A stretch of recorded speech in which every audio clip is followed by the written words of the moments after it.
নমস্কার, welcome to পুতুল ভান্ডারিস kitchen. মাত্র 5 মিনিটের সেদ্ধ আলু দিয়ে দুর্দান্ত স্বাদের একটা রেসিপি আপনাদের সঙ্গে শেয়ার করছি।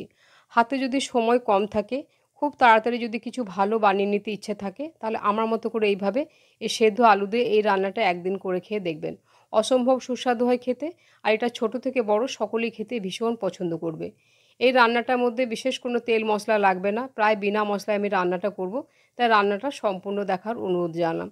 রান্না করবার জন্য দুটো বড় সাইজের আলুকে সেদ্ধ করে খোসা ছাড়িয়ে নিয়েছি। এখন আলুগুলো একটু বড় বড় টুকরো করে কেটে নিচ্ছি। এইভাবে একদিন রান্নাটা করে খাওয়ার অনুরোধ জানালাম। একদিন খেলে দেখবেন আপনাদের মাঝে মধ্যে এই রান্নাটা করে খেতে ইচ্ছে করবে, এতটাই সুস্বাদু হয় খেতে। আর রান্নাটা যদি ভালো লাগে প্লিজ একটা লাইক শেয়ার কমেন্ট করবেন। আর আমার চ্যানেলে যদি আপনি নতুন বন্ধু হয়ে থাকেন, আমার চ্যানেলটিকে সাবস্ক্রাইব করে নেওয়ারও অনুরোধ জানালাম। কথা বলতে বলতে দুটো আলু এইভাবে বড় বড় টুকরো করে কেটে নিয়েছি। আপনারা আপনাদের প্রয়োজন মতো আলুটা নিয়ে নেবেন। আমি দুটো আলু দিয়ে আজকে রান্নাটা করছি। একটা টমেটো নিয়েছি, টমেটোটাকে এইভাবে গ্রেটারে গ্রেট করে নেব। অনেক সময় হয় আমাদের কিছু বানাতে ইচ্ছে করে না, অথচ খুব মুখরোচক একটা কিছু বানাতে হবে, তাহলে খুব তাড়াতাড়ি একেবারে নামমাত্র তেল মশলা দিয়ে এই রান্নাটা একদিন করে খেয়ে দেখবেন। একদিন খেলে দেখবেন আপনাদের এইভাবে করতে বারবার ইচ্ছে করবে। আর হয়তো এই রান্নাটা আপনারা অনেকেই করেন। আর আপনারা আমার রান্নাগুলো কে কোথা থেকে দেখছেন যদি একটু আমাকে কমেন্ট করে জানান, আমার ভীষণ ভালো লাগবে। আর আপনাদের প্রত্যেকের কমেন্টের আমি উত্তর দিয়ে থাকি। টমেটোটাকে এইভাবে একটু ঘষে নিয়েছি, এখন আসছি রান্নায়। কড়াই বসিয়ে দিয়েছি, কড়াইয়ের মধ্যে দিয়ে দিচ্ছি সামান্য পরিমাণে একটু তেল দিচ্ছি। এই তেলের মধ্যে কিছু দেবো গোটা মশলা, গোটা গরম মশলা দিয়ে দিচ্ছি, সামান্য একটু গোটা জিরে, একটা শুকনো লঙ্কা, একটা তেজপাতা ফোড়নে দিয়ে দিচ্ছি। এই ফোড়নটাকে কম আছে কয়েক সেকেন্ড একটু নাড়াচাড়া করে নেব।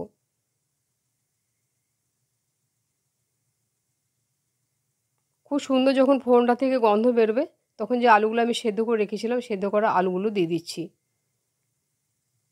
আলুটা দিয়ে নাড়াচাড়া করে বেশ কিছুক্ষণ একটু ভেজে নিতে হবে, যাতে সেদ্ধ ভাবটা চলে যায়। এরকমভাবেই একটুখানি কম আঁচে আলুটাকে নাড়াচাড়া করে ভেজে নিতে হবে।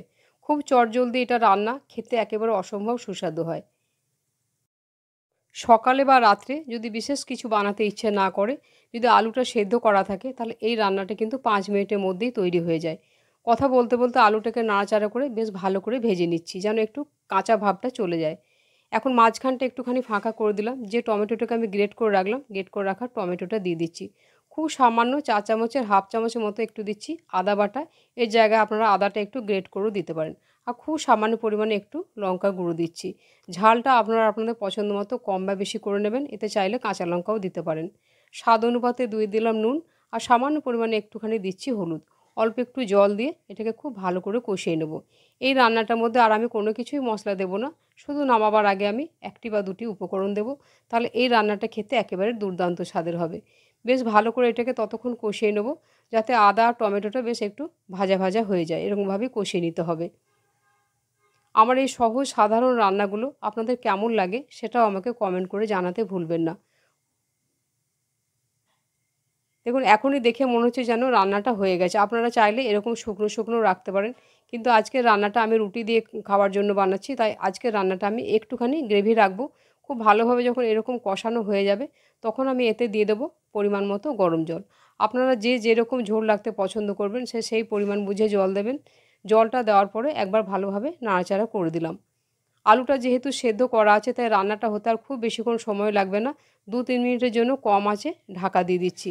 এদিকে তরকারিটা হচ্ছে, আমার আটা মাখা ছিল।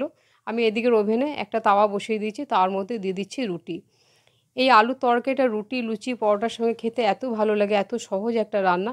এভাবে একদিন করে খেয়ে দেখবেন। আশা করছি রান্নাটা একদিন খেলে এইভাবে আপনাদের বারবার খেতে ইচ্ছে করবে। আর এই রান্নাটা ছোট থেকে বড় সকলেই খেতে দেখবেন ভীষণ পছন্দ করবে। সকালে জলখাবারে সাধারণত রুটি আলুর সবজি আমরা প্রায় দিনই করে থাকি, তবে এইভাবে একদিন আলু তরকারিটা করে খেয়ে দেখবেন। এত সুস্বাদু হয় খেতে যে এই রান্নাটা আপনাদের বারবার খেতে ইচ্ছে করবে। কথা বলতে বলতে আমার একটা রুটি হয়ে গেল, আবার আমি একটা রুটি দিয়ে দিচ্ছি। এইভাবে আপনাদের প্রয়োজন মতো আপনারা রুটিগুলো বানিয়ে নেবেন, দেখবেন একেবারে 5 থেকে 10 মিনিটের মধ্যে আপনাদের এই রান্নাটা হয়ে যাবে। যদি একটু আটাটা মাখা থাকে, আলুটা যদি সেদ্ধ করা থাকে, তাহলে একেবারেই সময় লাগবে না এই জলখাবারটা বানিয়ে নিতে। তরকারিটা আমি 2-3 মিনিট ঢাকা দিয়ে রেখেছিলাম, এখন 2-3 মিনিট পরে ঢাকাটা খুলে একবার ভালোভাবে নাড়াচাড়া করে নেব। এর থেকে আমি ঝোলটা আর বেশি শুকোবো না, এরকম গা মাখো রাখবো। তাহলে এটা রুটি দিয়ে খেতে খুব ভালো লাগবে।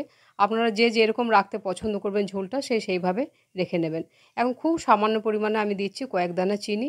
মিষ্টিটা আর ঝালটা আপনারা আপনাদের পছন্দ মতো কম বা বেশি করে নেবেন। চিনিটা দেওয়ার পরও আবার একবার খুব ভালোভাবে নাড়াচাড়া করে মিশিয়ে দিলাম। এখন আমি গ্যাসের ফ্লেমটাকে অফ করে দেবো। যদি হাতের কাছে ধনেপাতা থাকে তাহলে এই সময় একটু ধনেপাতা দিয়ে দেবেন। একেবারে নামমাত্র তেল মশলা দিয়ে এত সুন্দর হয়েছে রান্নাটা। এই রান্নাটা একবার করে খাওয়ার অনুরোধ জানালাম। রান্নাটা আমার একেবারে সম্পূর্ণ তৈরি হয়ে গেছে, খাওয়ার জন্য একেবারে রেডি। আজকে আমি রান্নাটা রুটির সাথে পরিবেশন করব। আজকের রান্নাটা আপনাদের কেমন লাগলো আমাকে কমেন্ট করে জানাবেন। ভালো লাগলে একটা লাইক শেয়ার করবেন আর আমার চ্যানেলটিকে সাবস্ক্রাইব করে নেওয়ারও অনুরোধ জানালাম। রান্নাটা সম্পূর্ণ দেখার জন্য ধন্যবাদ। তাহলে আবার অন্য কোনো দিন দেখা হবে অন্য কোনো রেসিপিতে। সবাই ভালো থাকবেন। নমস্কার।